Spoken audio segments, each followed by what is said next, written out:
Imagine living in isolation for 12 years, not by choice, but because of an illness that made you an outcast. That was the reality for a woman in the Bible. Society saw her as unclean. No doctor could heal her. She had no hope until she heard about Jesus. She wasn't just sick, she was forbidden from touching anyone. The law said she was unclean, and anyone she touched would be too. But faith doesn't ask for permission. Faith pushes past fear.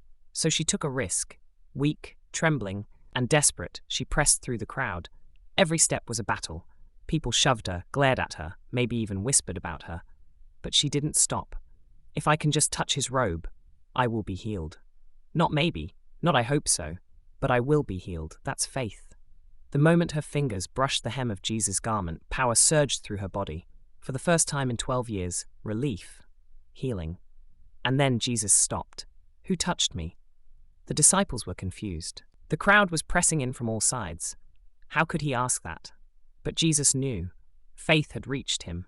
The woman could have stayed silent. She had what she came for. But she knew this moment was bigger than just her healing. She fell at his feet and confessed. And Jesus didn't rebuke her. He didn't call her unclean. Instead, he called her daughter. Daughter, your faith has made you well. Go in peace. This woman teaches us that faith is not passive. It moves.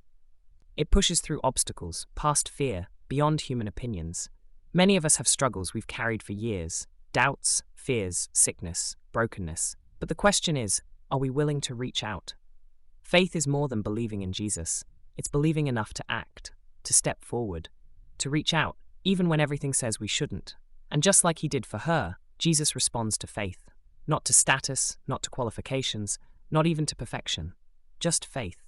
So what's holding you back from reaching out today? A touch of faith changed her life forever. Yours can too. Will you reach out?